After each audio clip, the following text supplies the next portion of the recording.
드디어 손흥민 침투 타이밍 때 패스 찔러줄 선수 생겼네. 잘했으면 좋겠다. 이제 로얄의 그 정신 나간 크로스와 노루 패스 안 봐도 될 걸 생각하니 벌써 좋네. 극적으로 이번 겨울 이적 시장을 통해 페드로 포로가 토트넘에 영입되었습니다. 토트넘은 1일 공식 채널을 통해 스포르팅 리스본에서 포로를 영입했다고 공식 발표했는데요. 선임대 후 완전 이적 조건이라며 등번호는 23번을 받았다고 했습니다. 페드로 포로는 어린 시절 꿈 이뤘다라고 벅찬 입단 소감을 전했는데요. 포로는 가장 기대되는 것이 무엇인지 묻는 질문에 이렇게 말했습니다. 무엇보다 경기장과 서포터즈의 분위기입니다. 챔피언스리그에 왔을 때 느꼈던 붉게 달아오른 분위기 정말 감동이었어요. 토트넘에 와서 기분이 좋습니다. 여기 정말 오고 싶었어요. 저에게는 특별한 기회이고 모든 일이 잘 되길 바랍니다. 앞서 비아레알 공격수 아르나우트 단주마에 이어 올겨울 토트넘의 두 번째 영입인데요.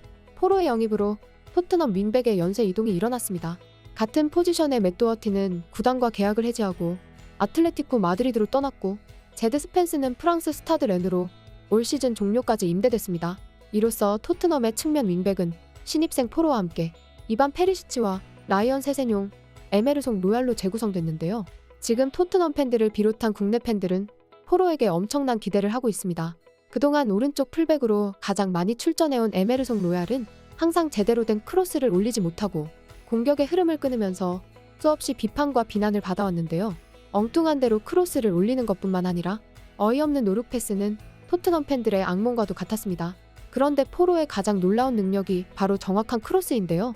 90분당 평균 5.7개의 크로스를 시도하는 등 크로스를 이용해 공격 기회를 창출하는 플레이를 즐기는 것으로 유명합니다. 포로는 스포르팅에서 총 98경기에서 12골을 넣었는데 이번 시즌은 공식전 26경기에 출전해 3골 11도움으로 맹활약했는데요. 11도움을 올렸다는 것은 그의 크로스 능력과 스트라이커와의 연계가 얼마나 좋은지 알 수 있습니다. 이 때문에 지금 손흥민의 새로운 조력자가 될 것이라는 말이 나오고 있는데요. 손흥민은 주로 왼쪽에서 뛰지만 어시스트에 능한 포로의 우측 크로스가 손흥민에게 득점 기회를 제공할 것이라는 말입니다. 왼쪽 풀백으로 뛰면서 자주 공격에 가담하는 페리시치가 케인에게 많은 기회를 주었다면 오른쪽 풀백에서 뛰는 포로는 왼쪽 공격수 손흥민에게 기회를 줄 것이라는 분석입니다. 포로는 오버래핑하는 와중에 올리는 런닝 크로스 역시 준수하지만 무엇보다 공을 받은 정지된 상태에서 올리는 얼리 크로스가 최고의 무기인데요. 크로스를 올려준 후에는 박스 안으로 침투해 세컨 볼 찬스를 노리기도 하는 등 공격 상황에서 상당히 저돌적입니다. 또한 최고 속도 33.1km를 기록할 정도로 빠른 발을 보유한 덕에 신속하게 오버래핑을 할 수 있고 발밑도 부드러워 전진 드리블을 통해 돌파를 해낼 수도 있습니다. 빠른 발로 역습을 자주 시도하는 손흥민에게 가장 적합한 짝이라고 볼 수 있는데요. 포로는 수비수들을 넘겨 정확하게 공격수에게 크로스를 하는 것뿐만 아니라 전진에 뛰어가는 공격수에게도 정확하게 패스를 할 수 있는 능력이 있다는 것이죠. 그동안 손흥민에게 공이 안 가기 때문에 기회가 안 온다고 했는데 손흥민에게 빠른 타이밍에 양질의 패스를 해줄 선수가 바로 포로입니다. 토트넘은 이번 주말인 6일 맨체스터 시티와 EPL 22라운드 홈 경기를 치르는데요.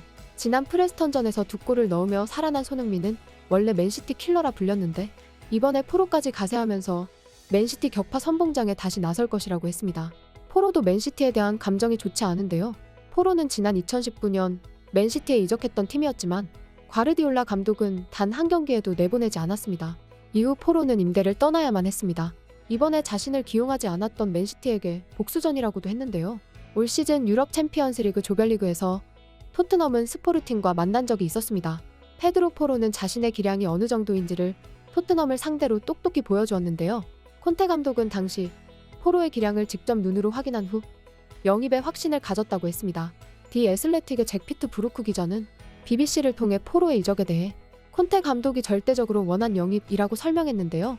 그는 또 토트넘에는 정말 큰 영입이다. 시즌 후반기에 분위기를 개선할 수 있을 것이라며 콘테 감독은 2021년 부임한 이후 최고 수준의 오른쪽 윙백을 원했다. 솔직히 에메르송, 스펜스, 도어티 중 어느 누구도 충분히 훌륭하지 않았다. 포로는 팀에 큰 도움이 될 것이라고 기대했습니다. 지난 프레스턴전에서 손흥민은 2골을 터뜨리며 언론에서 돌아왔다라는 말을 들었는데요. 단순히 골을 넣어서가 아니라 월드클래스라는 말을 들을 때의 골과 폼이 돌아왔기 때문이었습니다. 언론에선 손흥민의 아름다운 턴과 간결한 마무리가 살아났다며 지난 시즌 득점왕의 폼을 되찾았다고 했는데요. 지난 시즌 중반까지만 해도 손흥민이 득점왕에 오를 것이라고 예상을 한 전문가나 팬들은 전혀 없었습니다. 하지만 손흥민은 후반기 보란듯이 골폭풍을 몰아치기 시작하며 자신을 향한 비난 여론을 잠재웠습니다. 이번 시즌은 더 늦었지만 마치 지난 시즌을 다시 보는 듯한 느낌인데요. 이제 손흥민은 새로 영입된 오른쪽 윙백 포로와 함께 다시 골폭풍을 펼칠 준비를 하고 있습니다. 마지막으로 페드로 포로가 얼마나 대단한 선수인지 스페셜 영상과 함께 토트넘 팬들의 반응을 보겠습니다. 공이 있든 없든 100% 긴박하게 플레이하는 이 선수. 바로 이것이 토트넘에 필요한 것입니다. 나는 이 영상을 보고 페드로 포로가 토트넘과 계약한다면 얼마나 많은 대학살을 만들 수 있을지 궁금하다. 케인의 헤딩을 위한 크로스, 공간에서 손 또는 히샬리송을 위한 스루 패스, 또는 골대를 향해 슛을 날리기도 합니다. 현실이 되길 바랍니다. 완벽한 콘테 윙백처럼 보입니다. 그는 짐승이다. 에메르송 로얄이 공을 가지고 있을 때 눈을 찌르고 싶습니다. 더 이상 그렇게 할 필요가 없기를 바랍니다. 그는 토트넘의 어떤 오른쪽 풀백보다 확실히 낫습니다. 그의 패스는 숭고하다. 그는 속도와 트릭도 가지고 있는 것 같습니다. 이번에 도어티와 스펜스가 떠나면서 윙백은 포로와 에메르송 로얄만이 남았는데요. 팬들은 공격할 때 포로를 쓰고 수비가 강한 에메르송은 지킬 때 사용할 것이라고 했습니다. 이들의 패스를 통해 팬들은 손흥민이 이번 시즌 남은 기간 동안 월드클래스의 골들이 터지길 기대하고 있습니다.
지금까지 극적인이었습니다.